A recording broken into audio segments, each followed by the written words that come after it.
नमस्कार सर, मेरा नाम राजू है। आज मैं इस वीडियो में बताऊंगा कि रिच पर्सन जो है, लगभग 1% रिच पर्सन वो अपने पैसे को कैसे इन्वेस्ट करते हैं और अपने टाइम को कैसे इन्वेस्ट करते हैं। कैसे वो 1% व्यक्ति फास्टेस्ट रिच पर्सन अपने देश का, अपने समाज का, सोसाइटी का वो रिच पर्सन बन पाता है। अगर भारत का बात करें तो लगभग 10% व्यक्ति ऐसे हैं जिनके पास संपत्ति 1 करोड़ रुपया से ज़्यादा है। 100 करोड़ की जनसंख्या में 10% मतलब 10 करोड़ ही ऐसे व्यक्ति हैं जिनके पास 1 करोड़ से ज़्यादा का एसेट है। तो इस 10 करोड़ व्यक्ति के बारे में जानेंगे कि कैसे वो फास्टेस्ट अमीर बन पाए अपने सिटी के, अपने गांव के। बाकी जो 90% लोग हैं वो उससे नीचे हैं। कितना नीचे हैं? तो गरीबी का कोई सीमा होता नहीं है। अमीरी का सीमा तो होता है, पर कितना कोई गरीब हो सकता है इसका कोई सीमा मुझे तो नहीं पता है। आपको पता हो तो ज़रूर बताएं। तो पहला जो रीजन होता है समाज में, जैसे ही बच्चे का जन्म होता है, पढ़ना निकलना शुरू करते हैं, तो ज़्यादातर हम लोगों में से सुनने को मिला है पेरेंट्स से, समाज से, ज़्यादा उड़ो नहीं, ये सब जो चीज़ है ना अमीरों को चोचले हैं, इसमें नहीं पढ़ना है। तो उस पेरेंट्स से थोड़ा सा पूछना है कि वो जो आज अमीर है दिख रहा है, जिनके बारे में कहते हैं कि अमीरों के चोचले हैं, तो वो व्यक्ति भी कभी ना कभी गरीब रहे होंगे। आज वो अचानक से अमीर दिख रहे हैं तो ऐसा नहीं कि वो आज अमीर हैं, पहले कभी गरीब ही रहे होंगे। बात करूं, मैं अपनी बात करूं तो मुझे कभी फील नहीं होता है कि मैं अमीर हूं, कभी फील नहीं होता है। लोग फील करा देते हैं। कैसे फील कराते हैं? कमेंट में लिखते हैं, अरे इनके पास बाप दादे का संपत्ति होगा, वही इन्वेस्ट कर दिया, ऐसे थोड़ी होता है, इतना पोर्टफोलियो बन जाता है। तब फील होता है अच्छा हमारे बाप दादे अमीर थे और वो पैसा हमने इन्वेस्ट किया। तब फील होता है कि अच्छा हम अमीर हैं। या फिर मेरे बच्चे का फ़ोटो देख के व्हाट्सएप यूनिवर्सिटी में देख करके कह देते हैं कोई स्टेटस चेक करके कि भाई ये तो अमीर के औलाद हैं और इस तरह का आईफोन ये सब चला रहे हैं। तब फील होता है कि अच्छा हम अमीर हैं। नहीं तो कभी फील ही नहीं होता है, क्योंकि जिस गरीबी से उठ के यहाँ तक आए ना, तो कभी आज भी फील नहीं होता कि हम अमीर हैं, बिल्कुल फील नहीं होता है। तो लोग कभी कभी फील करा देते हैं। अब जो गरीब है और अमीर है, तो ये जानना है कि अमीर करता क्या है। मैं जब बचपन से ही था तो मैं ये कभी सोचता ही नहीं था अमीर कौन गरीब और, कभी फील ही नहीं हुआ। सच में मुझे कभी फील नहीं हुआ कि मैं अमीर नहीं बनूंगा या मैं बहुत ज़्यादा गरीब हूँ, ये सब फील नहीं आया। जिनको ये फील आ जाएगा ना, चारों तरफ से हवा उनका भर जाएगा कि हम गरीब हैं या गरीब ही रहेंगे, तो ये फील नहीं करना है कि हम गरीब हैं। तो मैं क्या करता था, अमीरों का जो चोचलाबाजी होता था ना, जो बोलते थे अमीरों का चोचलाबाजी है, उस चोचलाबाजी में जाके घुस जाता था और देखता था वो अमीर करते क्या है, कैसा कपड़ा पहनता है, कैसा खाना खाते हैं, क्या क्या करते हैं। तो धीरे धीरे इनके साथ अमीरों से दोस्ती करता था। दोस्त जो हमारे अमीर ही थे, हम गरीब थे, बाकी हमारे सारे दोस्त, पढ़ने में मैं थोड़ा सा अच्छा था तो बाकी सब लोग भी हमको मदद करते थे।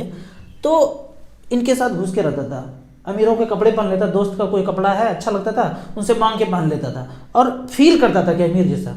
ऐसे नहीं कि जो कपड़ा है ऐसे पहन लिया, नहीं है कोई बात नहीं, दोस्तों का कपड़ा लेकर पहन लिया, खूब पहना हूँ और खूब मज़े किया है। कभी ये फील नहीं हुआ कि दूसरों का कपड़ा है, अरे पहन लिया तो एक बार ये सब भूल गया कि किसका है, नहीं है ना, मिरर देख रहे अच्छा लग रहा है ना, बस हो गया। बहुत बार ऐसा होता था कि ना पेट खाली रहता था और पढ़ने में मज़ा आता था, पर खाली पेट तो भजन होएगा नहीं। बोलते हैं ना भूखे पेट भजन न होए। तो मिठाई की दुकान में चले जाते थे, मात्र 2 रुपया होता था, मात्र 2 रुपया है। तो दुकान इतना बड़ा है, पीछे से आगे तक है, अंदर बैठ के मन भर के पेट भर के खा लिया। समोसा खाना है, जलेबी खाना है, मिठाई खाना है, भरपेट खा लिया। अपने सुल्तानगंज सर का बात कर रहा हूँ, बच्चू साहब की दुकान में उनका बेटा अभी हमारे मित्र हैं, वीडियो देख रहे होंगे, तो खूब खाया, पेट भर के निकलता था बाहर और 2 रुपया का बाहर जाके मूंगफली लेता था, 2 रुपया का। उसके बाद पेमेंट 2 रुपया ही होता था। क्यों? 2 ही रुपया पास में था। अंदर भरपेट करके बाहर निकाले और यहाँ से निकलने के बाद 3-4 दिन तक मगन होके पढ़ते थे। फिर जब पढ़ाई से बोर हो जाते थे तो हमारे घर के सामने झाल मुड़ी था, वहाँ जाके चुपके से भीड़ में खाते थे, खा के निकल जाते थे। फिर मन भर गया, फिर पढ़ाई में लग गए। तो इस तरह से चलता आया। ये कहना ना अमीरों को चोचलाबाजी है, एकदम देखना है, फील करना है, उसके साथ रहना है कि भाई ये करता क्या है। बचपन से कोई अमीर नहीं था, पीछे ट्रैक रिकॉर्ड करेंगे तो पता चलेगा उनके बाप दादा गरीब ही थे, तो उन्होंने कुछ ऐसा किया मिलियनेयर के तरह, तब जाके वो अमीर बन गए। अब गाँव में एक चीज़ होता था कि 2 जगह शादी है, आज ही जो है रात में 2 जगह शादी है, तो डिसाइड करते थे 3-4 दोस्त मिल करके कि भाई अमीरों का शादी कौन सा है, ये अमीर वाला है, ये थोड़ा गरीब का है, तो अमीरों वाला शादी में घुस जाते थे। वो 3 इडियट जैसा वहाँ घुस के खा पी के बाहर निकल जाते, फिर मन भर गया, फिर 4-5 दिन पढ़ाई में लग गए। तो इस तरह से करके अमीरों का चोचलाबाजी में घुसना है, ऊपर ऊपर नहीं बोलना है। अब एक कहानी है इस पे, बोलते हैं ना, लोमड़ी ने अंगूर पे छलांग लगाया, अंगूर हाथ में नहीं आया तो बोल दिया अंगूर खट्टे हैं। पर यह कहानी थोड़ा सा अधूरा है, इसको पूरा करते हैं। जब ये छलांग लगा के गए और हाथ में अंगूर नहीं आया तो फिर से वापस आए, प्रैक्टिस किया, हार्ड वर्क किया, मेहनत किया, उसके बाद फिर से 3-4 महीना के बाद छलांग लगाया और हाथ में गुच्छा आ गया। उसके बाद टेस्ट किया, टेस्ट करने के बाद पता चला सच में अंगूर खट्टा है। अब जो है ना, पहले बोल देना, टेस्ट नहीं करने के बगैर बोल देना कि अंगूर खट्टा था, तो उनका कॉन्फिडेंस, और खाने के बाद बोल देना है कि अंगूर खट्टे नहीं है, उनका कॉन्फिडेंस, दोनों में जमीन आसमान का अंतर होगा। ठीक उसी तरह जिनके पास पैसे नहीं हैं और ये कह दे अरे पैसा का क्या करना है, उनका कॉन्फिडेंस, और जिनके पास पैसा है अब ये बोल दे कि अरे पैसा का कुछ नहीं करना है। आप देखेंगे बुद्ध और महावीर राजा के बेटे थे, उन्होंने को ऐसा फील होगा कि ये सब में कुछ नहीं रखा है, ये संपत्ति, धन, दौलत, राजा, प्रजा, इसमें कुछ भी नहीं रखा हुआ है, और बाहर निकल गए। अमीर थे तो बाहर निकल गए, गरीब रहते तो वहीं पे धन में, वैभव में उलझे रहते। सब कुछ देख लिया तब जाके निर्वाण की प्राप्ति के लिए, सत्य की खोज के लिए निकले। बड़े बुजुर्ग बोलते हैं कि तेते पांव पसारिए जेते लंबी सोड़। यहाँ पे भी थोड़ा सा अधूरा है। अगर सोड़ मतलब चादर छोटा है तो तरकीब निकालेंगे, मेहनत करेंगे, दिमाग लगाएंगे कि नया चादर, बड़ा चादर कैसे खरीदा जाए। फिर आज के जनरेशन में एक चीज़ सुनने के लिए बहुत मिलता है, मुझे जल्दी अमीर बनना है। ये जो सेंटेंस है ना, एकदम बकवास है, जल्दी अमीर बनना है।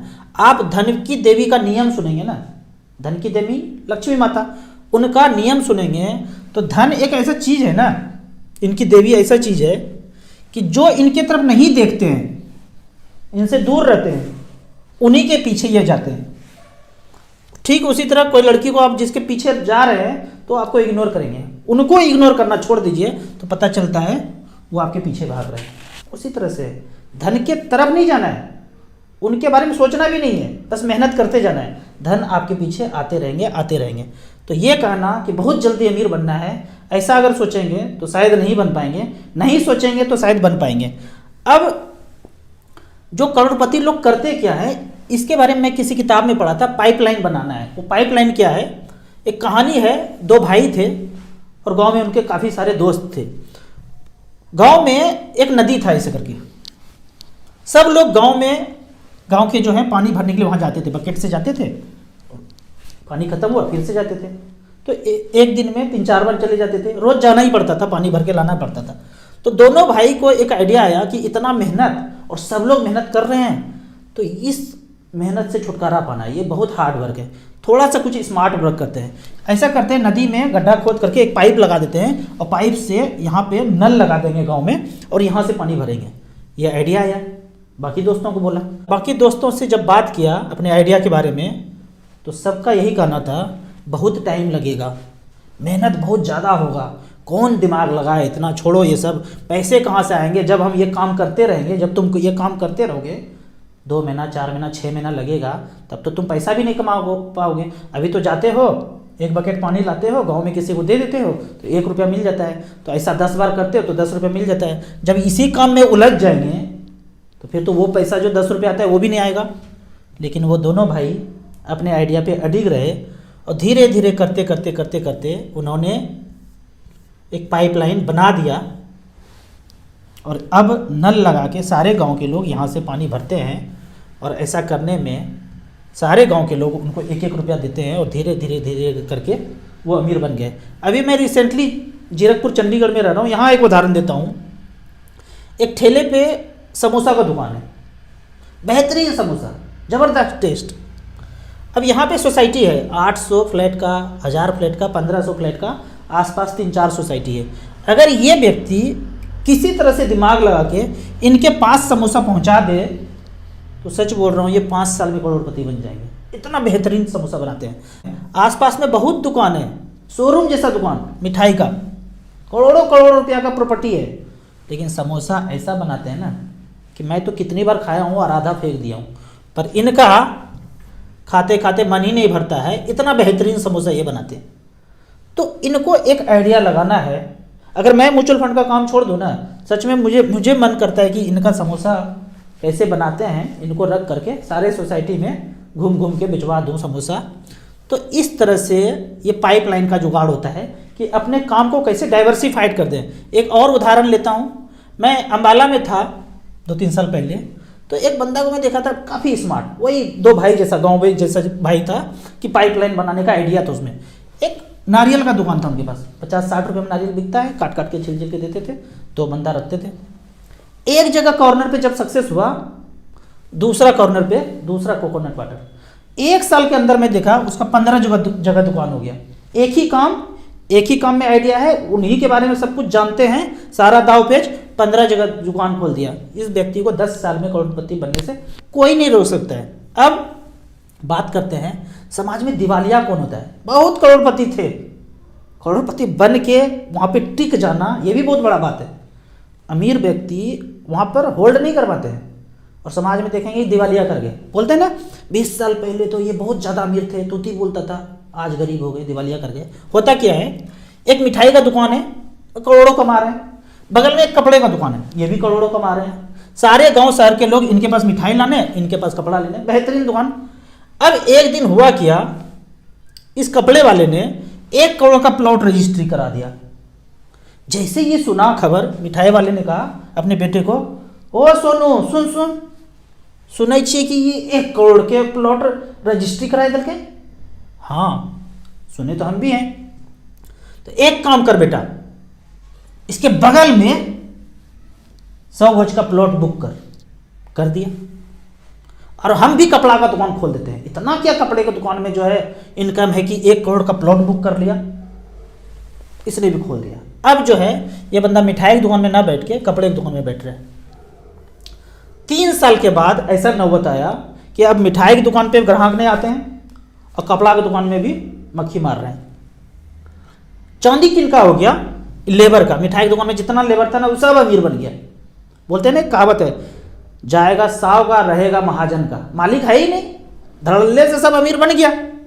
वो दिवालिया और ये भी दिवालिया। अब इनके जिंदगी में टर्निंग पॉइंट शुरू हुआ, वो शुगर और बीपी का मेडिसिन शुरू हुआ, और रात में सोने के पहले भी नींद नहीं आता है तो वो भी मेडिसिन एक शुरू हुआ। तो इस तरह से करके वो दिवालिया हो गए। करना क्या चाहिए था, पाइपलाइन वाला वो कहानी, 2 दोस्त वाला, 2 भाई वाला याद रखना था। एक मिठाई का दुकान सक्सेसफुल, कॉर्नर पे एक और मिठाई का दुकान, ये भी सक्सेसफुल। दूसरे शहर से लोग इनके पास आ रहे हैं मिठाई खरीदने के लिए, एक मिठाई की दुकान और, चौथे मिठाई की दुकान और। यही करना चाहिए था, कभी दिवालिया नहीं करते, क्योंकि इनके बिजनेस में इनके दाव पेच के बारे में सब कुछ जानते हैं। तो एक आदमी को जो जिस चीज़ में पारंगत हासिल है वही करना है, दूसरा काम देखा देखी नहीं करना है। देखा देखी करेंगे तो दिवालिया होंगे ही होंगे। अब जब अमीर बनने का दौड़ शुरू होगा, धीरे धीरे आप अमीर बनते चले जाएंगे। आपने कुछ ऐसा पाइपलाइन बना दिया तो आपके मित्र सगे संबंधी सब दूर होते रहेंगे, धीरे धीरे दूर हो जाएंगे। क्यों? क्योंकि आपके सोच, आपके आइडिया से उनका मेल नहीं खाता है। 3 इडियट का एक गोल्डन सेंटेंस याद रखना है, हम तो हमेशा याद रखते हैं कि दोस्त अगर फेल हो जाए तो दुख होता है, पर दोस्त यदि टॉप कर जाए तो और ज़्यादा दुख होता है। इसको बोलते हैं केकड़ा प्रवृत्ति। 2 केकड़ा को एक बर्तन में रख दीजिए, एक केकड़ा भागने का कोशिश करेगा बर्तन से छलांग लगा के, तो दूसरा केकड़ा टांग पकड़ के रोक देंगे, अरे कहाँ, हम यहीं पे, तुम कहाँ। तो केकड़ा प्रवृत्ति है, एक दूसरे को आगे बढ़ने से रोकते हैं। अब पेरेंट्स को करना क्या चाहिए, आज के पेरेंट्स अगर हैं उनको करना क्या चाहिए, ये जो बोलते हैं ना नौकरी का तैयारी करना है, पढ़ना शुरू हुआ कि कौन सा नौकरी करना है, सब कुछ फोकस है पैसे पे कि पैसा कितना ज़्यादा कमा सकते हैं, वही नौकरी करना है। अब यहाँ पे देखिए 100 करोड़ का जनसंख्या है, हस्बैंड वाइफ 2 बच्चे, तो 25-25 करोड़ बच्चे हो गए मान लेते हैं। अब इसमें से सबसे ज़्यादा नौकरी जो है 12 से 15 लाख रेलवे में, 15 लाख मान लेता हूँ। अब ऐसा 10 ऑर्गेनाइजेशन मान लेता हूँ, तो 15 लाख इंटू 10, 1.5 करोड़ नौकरी है। और बच्चे कितना है, 50 करोड़। 50 करोड़ भी नहीं मानता हूँ, कुछ बूढ़े हो गए, कुछ काम नहीं कर रहे हैं, जो भी 20 करोड़ है काम नौकरी पाने वाले का दौड़ में जो लगे हैं 20 करोड़ है।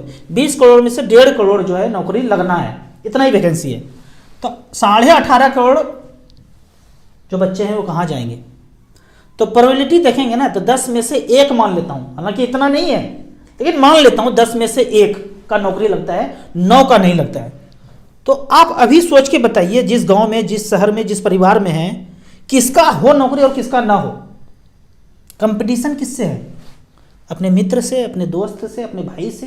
तो इसलिए मैं कहता हूँ नौकरी की तैयारी जो कर रहे हैं उसको काट दीजिए, करना ही नहीं नौकरी, कोई भी नौकरी नहीं करना है। और जहाँ तो बोलते हैं सरकारी ही चाहिए। पढ़ाई के बाद ये नहीं कि नौकरी नहीं करना है, पढ़ाई के बाद 4-5 साल नौकरी करना है, पर वो नौकरी होगा ट्रेनिंग की तरह, प्रैक्टिस की तरह। हमको किस चीज़ में मन लगता है हम उस चीज़ में नौकरी करेंगे, 4-5 साल के लिए प्रैक्टिस करेंगे और ऐसा ध्येय रखेंगे, दिमाग में ऐसा उद्देश्य रखेंगे कि हमको सब कुछ जब पारंगत हासिल कर लेंगे तो 10 लोगों को नौकरी देंगे। तो मैं पर्सनली अपना बात करूं तो मैंने दोनों बच्चों को कहा है कि कोई भी कंपटीशन का तैयारी नहीं करना है, कंपटीशन से मैं आउट रखा हूं, लेकिन मैं 4 से 5 साल उनका जो पैशन होगा वहाँ पे नौकरी करने के लिए भेजूँगा, ट्रेनिंग करने के लिए कि भाई ट्रेनिंग कर लो, उसके बाद अपना काम करना, जहाँ मन लगता है वहाँ काम करना है। तो जितने भी लोग हैं ना यहाँ पे, teacher, doctor, engineer, bank PO, जो भी नौकरी करते हैं, डॉक्टर तो सबको बनना है, इंजीनियर तो सबको बनना ही बनना है, और सरकारी ठप्पा भी चाहिए। Safe, safer, safest. जिंदगी में सेफ, सेफर, सेफेस्ट सिर्फ म्यूचुअल फंड और इन्वेस्टमेंट में नहीं है, हर जगह पे है। सेफ, सेफर, सेफेस्ट वाला चाहिए। अब यहाँ पे एक चीज़ बताइए, ये जितने प्रोफेशन है ना, जब तक है तभी तक पैसा आएगा। 6 महीना बीमार हो जाए तो पैसे नहीं आएंगे, ये प्रोफेशन ऐसा है। इससे अच्छा तो मैं उस बिजनेसमैन को मानता हूँ जहाँ 20 साल 25 साल मेहनत करके एक दुकान चला लिया, उनके बच्चे अगर पढ़ने में मन नहीं भी लगता है तो दुकान पे आके बैठेंगे और मालिक बन के 1 करोड़ रुपया सालाना का टर्नओवर हो रहा है। लेकिन इस प्रोफेशन के साथ ऐसा नहीं है, बीमार पड़े नेक्स्ट जनरेशन को ट्रांसफ़र नहीं कर सकते हैं। काफ़ी सारे डॉक्टर, इंजीनियर मेरे इन्वेस्टर हैं, कहते हैं काम करके थक गया हूँ, काम करने का मन नहीं करता है, पर मजबूरी में काम करना पड़ता है, अब फ्री होना चाहता हूँ। सबका यही कहना है। फिर आप लोगों का यहाँ पे एक क्वेश्चन होगा, सब लोग अपना अपना ही काम करेंगे तो डॉक्टर, इंजीनियर, टीचर ये सब बनेंगे कौन? बनना तब भी है, लेकिन अभी जो फोकस है ना, नौकरी नौकरी नौकरी, इस पर फोकस है सब लोगों का, 90% लोगों का फोकस यही है। बाद में इसको फोकस को चेंज करना है, कंपटीशन समाप्त हो जाए पैशन के अनुसार। अगर टीचर बनने का मन है, मज़ा आता है पढ़ाने में, तो करना है। आपको लोगों को ठीक करने में मज़ा आता है तभी डॉक्टर बनना है, पैसा छापने के लिए नहीं बनना है कुछ कि पैसा छापना है समाज से।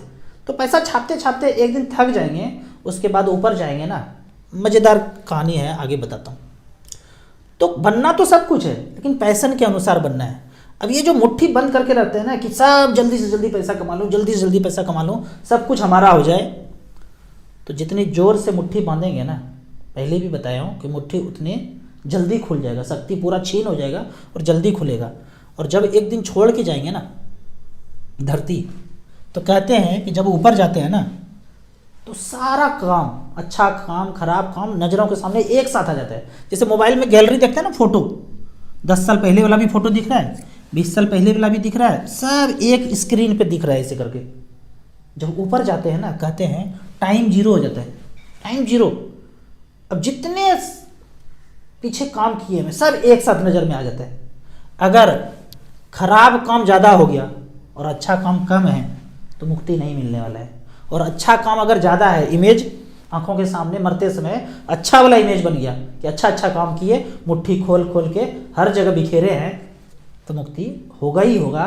तो मुट्ठी बांधना नहीं है, खोलना है। अच्छा काम ज़्यादा करना है, खराब काम कम करना है। अब यहाँ पे मुझे बचपन का एक गेम याद आता है कि गेम इस तरह से, एक लकीर खींचा हुआ है और ऐसे करके बॉल फेंकना है।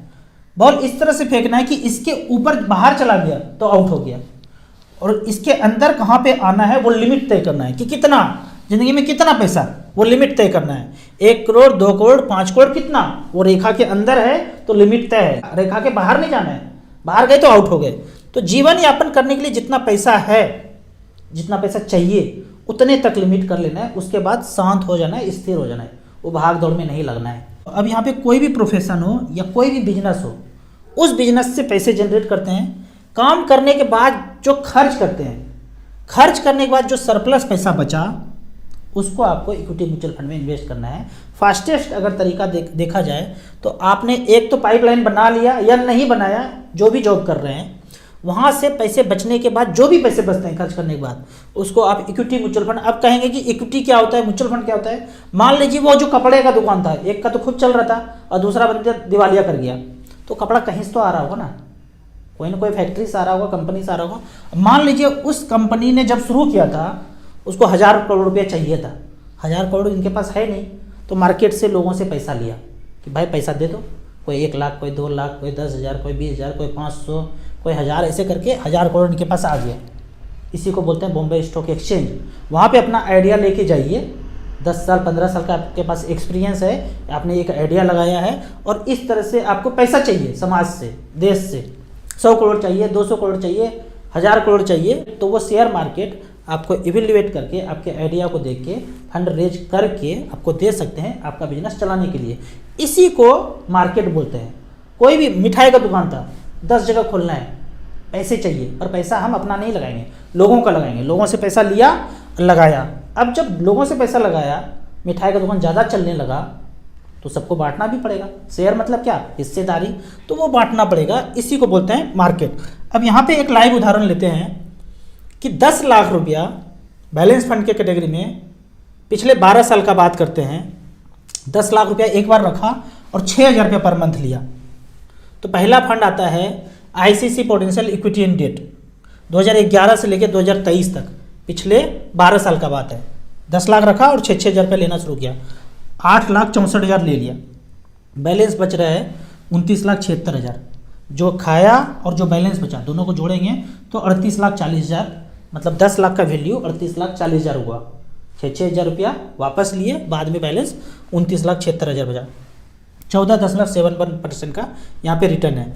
HDFC हाइब्रिड ने यहाँ पे 10 लाख रुपया रखा, 6,000 रुपया लिया, तो 8,64,000 लेंगे तो उतना ही, टाइम उतना ही है और कॉन्स्टेंट है 6,000 रुपये पर मंथ। बाद में 24 लाख रुपया बचता है, परसेंटेज रिटर्न 13.34। इस तरह से करके अगर सबसे बॉटम का फंड देखें बैलेंस कैटेगरी में, तो PGIM India hybrid equity 10 lakh रखा, 6,000 रुपया लिया, तो बाद में बैलेंस 9,75,000, थोड़ा कम हो गया। क्यों? क्योंकि रिटर्न इसने 7.34 दिया। अगर 7.5% का रिटर्न मिलता है तो 10 का 10 लाख सुरक्षित रहेगा और 6,000 रुपया लेते रहेंगे। तो कौन कौन से फंड में इन्वेस्ट करना चाहिए, मैं हमेशा बताया हूँ। AUM वाइज 21,000 करोड़, 19,000 करोड़, ये कम है तो इसमें नहीं करना है। 8,000 करोड़, 3,000 करोड़, सबसे कम वाला में देखते हैं AUM कितना है, 223 करोड़, 395 करोड़, तो इसमें नहीं जाना है। अगर वन टाइम का बात करूं कि वन टाइम 14 साल पहले 10 लाख रुपया लगाया था स्मॉल कैप कैटेगरी में, पैसा है तो यही बना के दे सकता है स्मॉल कैप कैटेगरी। 14 साल पहले से जो शुरू हुआ था फंड DSP स्मॉल कैप 2009 से लेकर 2023 तक 10 लाख का वैल्यू आज हुआ है 2,20,00,000। कौन कौन से लोगों ने 14 साल पहले 10 लाख का प्लॉट फ्लैट खरीदा था तो उसका वैल्यू 2,20,00,000 है, और रिडीम करेंगे तो 4 दिन में पैसा अकाउंट में आएगा। हो सकता है 1 करोड़ 1.5 करोड़ का प्लॉट फ्लैट हो, लेकिन ज़रूरत पे बेचने जाएंगे तो मिलेगा ही नहीं, 6 महीना बिकने में लगेगा। तो ज़रूरत आज है, मर आज रहे हैं, पैसा आज चाहिए, 6 महीना के बाद क्या स्वर्ग में मिलेगा? कहाँ लेंगे? चेक काट के ऊपर चल जाएगा, डायरेक्ट क्रेडिट, पता नहीं कैसे करेंगे, हमें तो नहीं समझ में आता है। कोटक स्मॉल कैप 10 लाख का वैल्यू 1,47,00,000, 21% का रिटर्न। सबसे खराब वाला देखते हैं, पिछले 14 साल का बात है। क्वांट स्मॉल कैप 10 लाख का वैल्यू 63 लाख, 14.16। एवरेज रिटर्न देखा जाए तो 19.78% का ये रिटर्न है। तो इस तरह से करके अपने बचे हुए पैसे को आप इन्वेस्ट करेंगे। अमीर लोग कैसे सोचते हैं, कैसे चलना है, कभी अपने मन में ये सोचना ही नहीं है कि हम नहीं कर सकते, हम गरीब हैं। करना है, वो जो किए हैं उनको फॉलो करके उनका आइडिया चुरा भी सकते हैं, वो जो कर रहे हैं उसके पीछे पीछे करके आप भी सक्सेसफुल हो सकते हैं। आपको इसी तरह म्यूचुअल फंड के बारे में और कुछ जानना है, इन्वेस्टमेंट के बारे में जानना है, तो इस नंबर पे मुझे व्हाट्सअप कर सकते हैं। आपको म्यूचुअल फंड में पहली बार इन्वेस्ट करना है तो दिए हुए ऐप में रजिस्ट्रेशन करने के बाद हमसे जुड़ सकते हैं। ऐप का और मेरे सर्विस का लाइफ टाइम कोई चार्ज नहीं है। कुछ भी समझ में नहीं आता है तो मिनिमम 100 रुपया से SIP शुरू कीजिए, जब धीरे धीरे समझ में आ जाएगा फिर ज़्यादा पैसा इन्वेस्ट कीजिए। वीडियो अच्छा लगे तो व्हाट्सएप यूनिवर्सिटी में दोस्तों के बीच इसे ज़रूर शेयर करें। यूट्यूब पे देख रहे हैं तो लाइक एंड शेयर जरूर करें। Thank you so much.